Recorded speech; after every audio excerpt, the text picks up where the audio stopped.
Au début, Final Cut, c'est juste ça. Pour commencer, on va créer son projet. On nomme son projet comme on veut. On l'enregistre où on veut. Moi, j'aime bien l'enregistrer là où il y a mes rushs. Et j'enregistre. Ici, on a tous les réglages qui sont liés à son projet. Ici, c'est pour changer l'espace de couleur par défaut. Le standard, c'est celui qu'on veut. Avant de commencer un projet, c'est bien de checker ces réglages. Les médias, par défaut, je ne veux pas qu'ils soient enregistrés dans le fichier projet. Sinon, mon fichier projet va peser 3 tonnes. Donc, mes médias, ils sont dans mon dossier. Motion Content, on peut laisser le choix par défaut. Fichier cache, pareil, j'aime pas que ça soit dans le projet, sinon mon projet pèse 3 tonnes. Je veux que ça soit dans le dossier où il y a tous mes rushs. Et ça va me créer un fichier cache à part. Et l'enregistrement de backup, lui, ça va se faire par défaut dans le dossier vidéo. Une fois qu'on a vérifié tout ça, on peut commencer à importer ces rushs. Pour importer, il suffit de cliquer sur importer ou pomme i. Donc soit je veux importer quelques rushs, donc je vais à l'endroit, tac, tac, et j'importe. Soit, moi je suis en ouf, je vais importer tout ça parce que je vais avoir besoin de tout ça. Donc si j'importe tout ça, l'avantage c'est que pour chaque dossier, il va garder le nom des dossiers en mots-clés, ce qui permet de conserver la même arborescence que mes dossiers.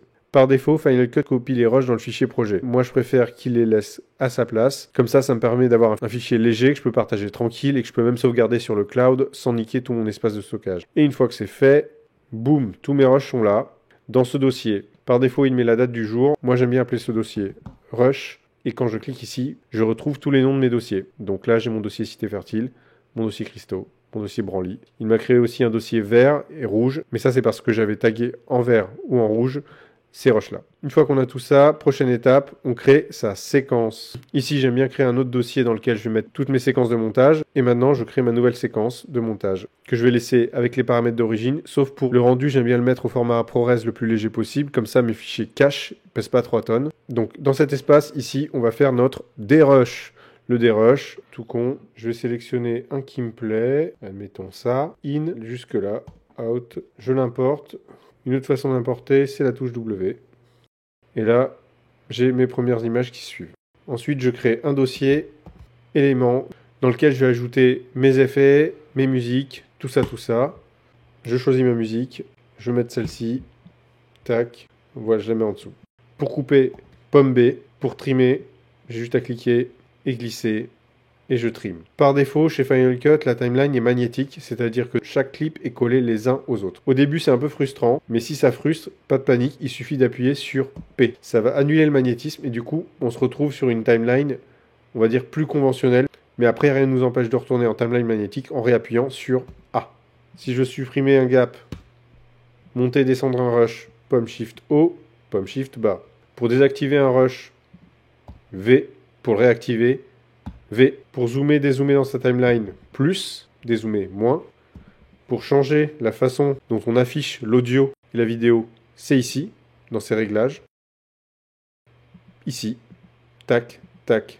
Tout dépend de ce qu'on veut faire. Si par exemple maintenant je veux travailler l'audio, je diminue la taille des vignettes vidéo, comme ça je peux me concentrer davantage sur l'audio. Par exemple, si je veux modifier qu'une partie, j'ai deux façons. La façon relou, je vais créer des points clés. Un point clé là, je recrée un nouveau point clé. Ici, j'en recrée deux autres nouveaux. Hop là. Hop là.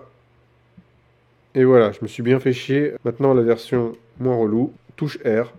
Tac. Pam. En quelques clics, on peut changer l'audio juste d'une petite zone. Et ça, c'est un des points forts de Final Cut. Donc ici, on a vu que c'est timeline. Ici, on a vu que c'est rush et tous les éléments qu'on va importer. Et ici, c'est la partie qui va concerner tous les effets. Les effets concernant la vidéo, les effets concernant la couleur, les effets concernant l'audio. Et ici, on va avoir toute une palette pour optimiser l'audio, mais ça sera dans une autre vidéo parce qu'il y a beaucoup d'options et beaucoup de trucs cool qu'on peut faire. Ici, on va pouvoir modifier tout ce qui est paramètres vidéo de base, c'est-à-dire la taille, point d'ancrage, rotation. On va pouvoir cropper aussi facilement notre image, la distorsion. Et ce qui est cool, c'est que là, en un clic, on peut juste stabiliser son plan. Quand vous voyez les petits points en haut, c'est que justement, il est en train de calculer. Une fois que c'est calculé, paf, le camembert, il est parti. Et là, normalement, les petits points vont disparaître. Et là, le plan est stabilisé. La couleur, par défaut, il est paramétré comme ça. Moi, je l'ai mis par défaut sur route des couleurs. Je trouve que c'est plus précis. Et donc là, on va pouvoir justement changer la température, mettre du contraste, ajouter de la saturation, brightness, changer la balance des moyens, la balance des ombres, tout ça, tout ça. Autre technique de flemmard super pratique dans Final Cut, ça va être le Ken Burns. Ken Burns, c'est quoi? Dès qu'on clique là, on peut faire des zoom in, zoom out dans son image automatiquement. Donc là, par défaut, si je mets OK, automatiquement, il zoome dans l'image.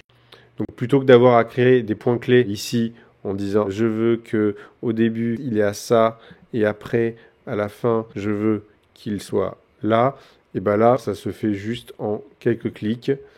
Ken Burns, tac, done. Et si je veux changer le sens de mon zoom, et ben j'ai juste à cliquer ici. Autre effet super cool que je trouve vachement sympa dans Final Cut, ça va être les varispeed. Par exemple, je voudrais que ça soit rapide, ça que ça soit lent et que ça soit rapide à nouveau. Donc mon varispeed, je veux qu'il s'arrête là. Shift B, je veux qu'il commence ici, Shift B, ce qui me permet à chaque fois d'avoir une sorte de point clé sur les zones où je veux démarrer ou arrêter mon varispeed.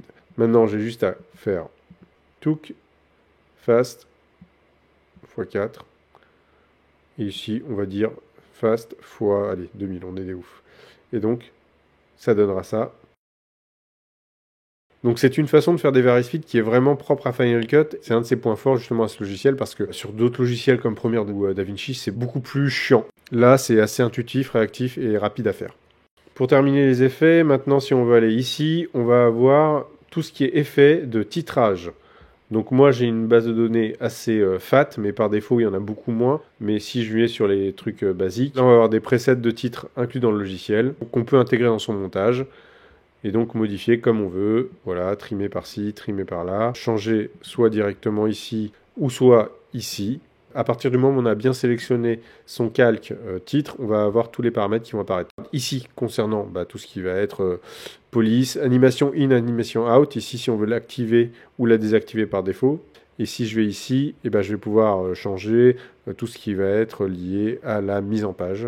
Et ici, tout ce qui va être lié à transformation, scale, positionnement, crop, opacité. À part les titres, on a aussi ce qu'on appelle générateur. Ici, ça va être tout ce qui va être éléments visuels. Ça peut être plein de choses en fonction de la base de données que vous avez.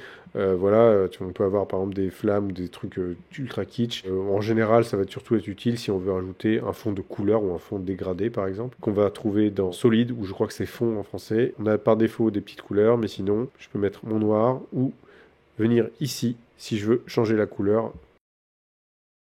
Tac. Et voilà, si par exemple on veut faire son animation titre là-dessus, boum. Pour la disposition de l'espace de travail, on a le raccourci POM4 pour faire apparaître ou disparaître tout ce qui va être paramétrage de ces effets, et le raccourci POM5 pour faire apparaître ou disparaître tout ce qui va être effet, donc de transition et effet tout court. Les effets tout court, c'est une base d'effets qu'on peut appliquer sur les rushs en faisant du glisser-déposer. Par exemple, flou gaussien. Ce qui est cool, c'est qu'on a un perçu sans avoir à le poser.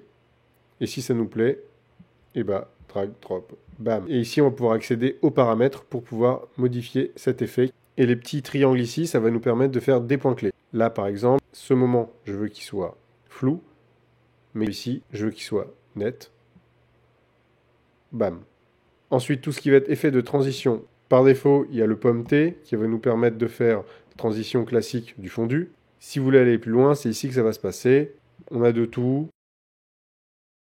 Bon, il y a toujours des transitions un peu kitschos, mais il y a moyen d'avoir des transitions quand même assez cool, notamment en téléchargeant des presets qu'on peut facilement trouver sur Internet. Une fois que vous avez fini votre projet et que vous voulez l'exporter, il faut bien vérifier que tout ce que vous avez sur la timeline, c'est ce que vous voulez exporter. Parce que si vous laissez des petits bouts traîner à la fin de votre montage, Final Cut par défaut va les exporter. Si vous ne voulez pas les petits bouts, il faut juste les enlever. Il n'y a malheureusement pas d'autre solution si vous voulez faire un export depuis la timeline. Et l'export POM-E, on choisit ses réglages, on met suivant, on choisit où est-ce qu'on l'enregistre et enregistrer. La petite roue ici va nous indiquer le temps d'export. Et une fois que c'est fini, l'export apparaît en plein écran sur le montage. Donc voilà, en gros, pour cette formation Ultra Express Final Cut 10, il y a plein de choses qu'on peut faire en plus. Là, l'idée, c'était qu'en quelques minutes, vous puissiez déjà le prendre en main avec les bases des bases du montage. Et après, dans un second temps, peaufiner pour explorer comment on fait l'étalonnage, comment on fait des effets de titrage un peu plus poussés. Mais la base, en tout cas, elle est là. Vous l'avez avec cette vidéo. Maintenant, à vous de jouer. Et si vous aimez ce format, n'hésitez pas, pouce, like, partage, tout ça fait plaisir. Et surtout, ça montre que ce que je fais a une utilité. Sur ce, bon Final Cut et à bientôt.